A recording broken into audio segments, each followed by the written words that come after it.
Hello and welcome to my channel. I'm Michaela Peters. Feeling a little bit less energetic today and doing this a bit later in the day, but at least I already went running, which is an improvement since yesterday because I've still been feeling pretty meh. There's just a bunch of things going on.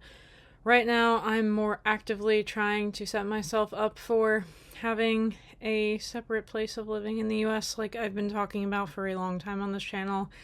So now my options are, and I will go over them with you, and you can comment on which one you think sounds the least terrible, because they all sound terrible.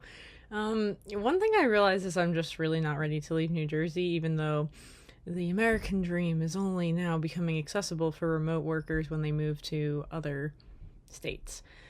And the only state I can think of that I'd move to is Texas because I have friends there, and I don't feel like trying to make friends, even though it's pretty easy for me to make friends, not gonna lie. I also just don't require that much social interaction, especially at this point. So, yeah, just too much going on. My brain's always busy. Okay, so, I was looking at buying something and then having to drop $2,600 a month, and I have some other debts on other things, so I don't think that one is going to be smart, even though my whole thing with that is the location of this place is in an area that's going to become super expensive, so I think. And my next option is rent somewhere for $2,000, which I have a place in mind, I just don't know when it's going to be ready yet. And then the next one is go rent somewhere else. That might be slightly less desirable than the $2,000 one, but rent it for $1,600 a month. And $1,600 is about the cheapest you can get for something that is not going to be like renting a room. And like, I was talking to one relative today and I'm just like, I don't know what to do. She's like, don't you make a lot of money? And I'm like, do you like not understand that? And this goes back to the whole like gross versus net discussion. Like, just because somebody's salary sounds good doesn't mean they're like keeping all that. And health insurance, right? Like, totally sucks. And then retirement, which like I do contribute a bit more to my retirement than probably I should, just because I didn't start working full time till I was 28. So I was like, okay, I just literally missed out on like 6 years. I could have been working and saving for retirement. I have had an IRA, individual retirement account, since age 24, but I still feel like that was kind of late to get started. So one of the videos I find very interesting on YouTube is they'll have a bunch of these comparisons for like if you rented versus if you bought, and the whole opportunity cost of buying versus renting. And it's just, obviously it's like really hard to know how the market's going to work with certain things. I'm like, oh, I think that this is going to go up, but how much money are you really going to earn on it? And it's the same thing where people are like, oh, well, this was worth this much, now it's worth this much, but by the time you do all these like buying and selling and closing costs, it's like same difference. So I just like don't know. I mean, and there are a lot of financial gurus out there who are like, buying a house or buying anything is like the stupidest thing you'll ever do. So I kind of get it. I don't know, but that's where I'm at right now. It's like 1,600, 2,000, or 2,600. $1,000 difference a month. I could literally invest that money. Yeah, I don't know. And maybe I want more flexibility because I don't want to be stuck here, because it's part of being migratory Michaela. Okay, but yeah, so anyway, the topic of today, after that long interlude, is about making mistakes. And maybe I felt like talking about this because it sounds like no matter which way I slice it, one of these is going to be a big mistake. So yeah, and then really part of me is like, man, I should have just got a job in Finland and stayed there because it's like really better life. And I'm like, why am I still here? And then I realize it's like, oh, because I'm materialistic and I like having my 500 books, as you can see in the background, near me at all times. And I like having a dog, which would be, you know, a money suck in Finland. It's also a family dog, so I feel like that doesn't count. And I could have a dog in Finland, though. Just, yeah, like I'd pay for it. The other thing too is like I already have a car here that's paid off, and in Finland I realized like at some point I would need to get a car, and I'm just like not willing to pay for that. So I don't know, it's hard, like, and then it's like you could always just try to make more money, which is why I do this YouTube channel, even though oh yeah, I'm getting a lot of people right now on the Russian side being like, oh, can you like show us around? Not that most of my viewers are based in the US, because they're not, but I am like low-key scared that if I show people around where I live, they're gonna be able to come and find me and kidnap me and kill me. Or not kidnap, but abduct rather. Yeah, kidnap is for kids, abduct's for adults. Yep. I'm trying to figure out how to do that. Maybe if I go on vacation somewhere and I do it retrospectively. But yeah, so making mistakes. Actually, I'm gonna preface it with this book because this was my book club book at work over the summer. And in here, it actually talks about the importance of making mistakes, but furthermore, it talks about the importance of letting your children make mistakes. And now I realize kind of how hard this was for me because I really did not get into that much trouble throughout life. I've been like pretty boring throughout a lot of my life. Not all of it, but I'd say most of it. Even my traveling was very controlled for a while, except up until recently with the remote job got kind of dangerous. Like I've said a lot of times, it's a dangerous job. And then I started getting tired, and I'm still tired just thinking about it. Okay, anyway. But when your kids start making mistakes, it's very important to let them make mistakes and kind of let life be the teacher rather than just trying to protect them and prevent them from ever making mistakes. And I kind of feel this way sometimes where I kind of wish I made more mistakes when I was younger because it feels like certain mistakes I made when I was older, I could have just gotten those mistakes over with and I would be less confused. I think I especially feel that way in terms of relationships and like friendships and like some of the stuff I went through in Finland. I just feel like if I was less focused on money and work in the US, I could have gone through some of that stuff sooner, but you know, it's just not the environment, it's not the situation.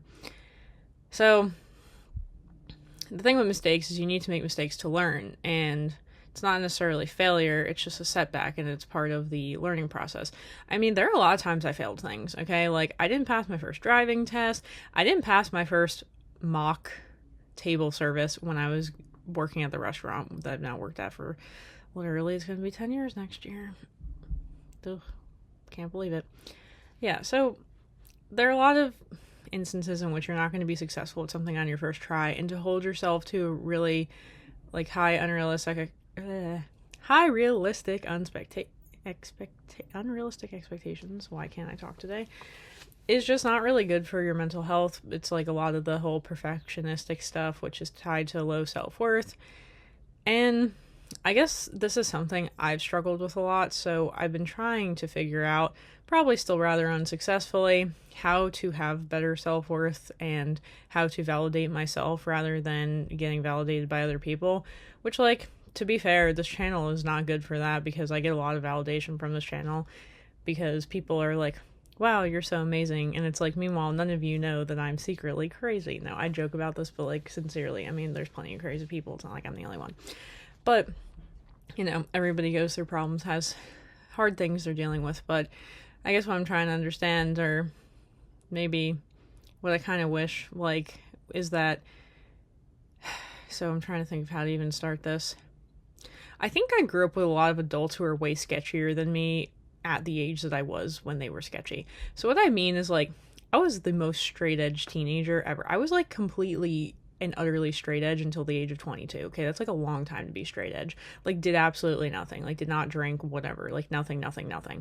And I think that, you know, when I started talking to some of my, you know, when I find out one of my relatives for the first time got drunk at like 15, I'm like, okay, that's kind of young. And, you know, I'm sure it's normal for people, but it's that kind of stuff where it's like, a lot of people tend to project their parents maybe will project their own experiences of like the mistakes that they feel like they made and try really hard to like protect / control their kids into not making the same mistakes. But the thing is, your kids are never going to make the same mistakes as you because they're not you. Like, they're a different person with a different life path. So that's kind of the thing is, I think it's like changing how you view your mistakes, maybe, and viewing your mistakes as an opportunity for growth and development rather than a hindrance and something that you need to, you know, constantly berate yourself about, because it's not going to improve your self-worth. So it's kind of funny how theoretically I know all these ways to improve my self-worth, yet I don't apply them. Yeah, sounds like things a lot of people do. So, I don't know. I think for me, you know, that's why I kind of like living alone will be really important, because I can make more mistakes. So what do I mean by that? It's just like, you're gonna do stupid things. Like the time I stuck the fork in the toaster. This was a big inside joke between me and my friends when I was in school, because I think I was in like 8th grade and I didn't know that if I stuck a fork in the toaster I'd get electrocuted, but I didn't. Okay, I don't remember if the toaster was off or what happened, but I mean, luckily nothing happened. But that's the kind of stuff I'm saying. It's like stupid stuff, like something breaks and then you have to figure it out. Like it doesn't even have to be like the mistake has to be like this grave error. It's like the mistake can just be that you forgot to put soap when you ran the dishwasher, so you had to learn from it a second time. Like, you know, very stupid, silly things. But sometimes you just have to be in that situation to be able to learn the thing. And I think, you know, while parents want to protect their kids, at the end of the day, they kind of probably need to stop doing that so much. I feel like parents are kind of there more as like mentors and guardians to make sure that the kid has what they need, but trying to control the kid from making mistakes, I just, you know, I don't really think I necessarily agree with this philosophy. This book also talks about like letting kids be bored, and how when they're bored they actually become a lot more creative and they'll start kind of going into this flow state that apparently is really good for their development. So yeah, that's kind of that. I don't know. I don't think I have too much else on this topic, and it felt a lot deeper than it actually came out to be when I was brainstorming it, but I guess I'm just trying to look at things optimistically because I'm pretty scared about what my life is going to look like in the next several months, to be very honest, because of this whole moving thing. And I don't feel like financially, educatedly equipped enough to be able to make this a success. And I also don't really feel brave enough, which is like laughable because I remember so many people being like, you're so brave to come all the way across the world by yourself. And I'm like, not really, because I had a very specific purpose in doing this. But, you know, people tell me I'm brave and I'm just like, I don't really feel very brave. Like, I'm not really willing to like move to another state where I don't know anybody just to save money, which I think is fair. Like, you spend money on things that make you happy. And I think being somewhere where I feel comfortable and I think it's a beautiful place to live, like, does make me happy. So maybe that is a worthy thing to spend money on. But yeah, right now I'm just trying to figure out whether it makes sense to like put myself out financially to potentially have a piece of equity, and then I'll be super poor and not be able to do anything, probably barely feed myself except for a box of mac and cheese twice a day. I used to read these Reddit posts about how people moved out at 18. Like, I've always actually really wanted to move out very young, and then instead I just ran away habitually and lived in other countries. That was the solution instead.